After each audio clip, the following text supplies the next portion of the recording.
அனைவருக்கும் வணக்கம். Welcome to Meena's kitchen special.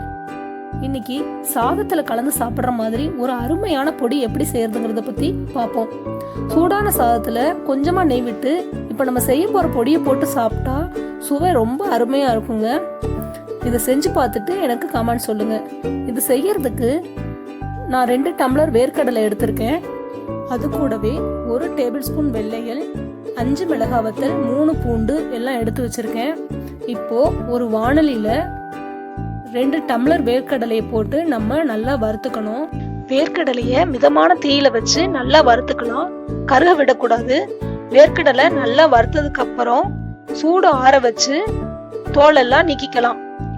இப்போ வேர்க்கடலை நல்லா வறுத்தாச்சு. அடுத்து எள்ளை வறுத்துக்கலாம்.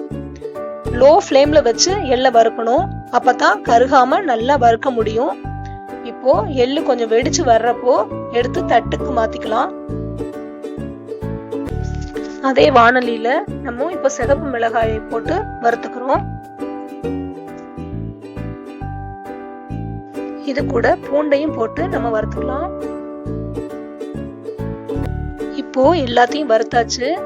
நம்ம இது எல்லாத்தையும் ஆற வச்சுட்டு இப்போ நிலக்கடலையோட தோலை உரிச்சுக்கிறோம். நம்ம இதுல இருக்க நிலக்கடலையில இருக்கிற தோலை எல்லாம் நீக்கிட்டு மிக்சியில போட்டுடலாம். இது கூட அந்த எள்ளையும் சேர்த்துறேன். வரமிளகாய் ஏற்கனவே சேர்த்தாச்சு, பூண்டையும் சேர்த்துறேன். இது நல்லா மிக்சியில போட்டு நல்லா அரைச்சுக்கணும். இது கூட உப்பையும் சேர்த்து அரைச்சுக்க வேண்டியதுதான். ஓகே, அவ்வளவுதான். இப்போ நம்மளோட பருப்பு பொடி ரொம்ப சூப்பரா ரெடி ஆயிடுச்சு. இதை சாதத்துல நெய் அல்லது நல்லெண்ணெய் விட்டு சாப்பிடும் பொழுது ரொம்ப சூப்பரா இருக்கும். நீங்க ட்ரை பண்ணி பாருங்க. ட்ரை பண்ணிட்டு உங்க கமெண்ட் என்னன்னு எனக்கு சொல்லுங்க.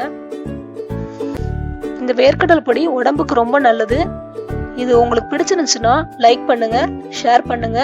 இது வரைக்கும் நம்ம சேனலை சப்ஸ்கிரைப் பண்ணாதவங்க சப்ஸ்கிரைப் பண்ணிக்கோங்க. தேங்க்யூ.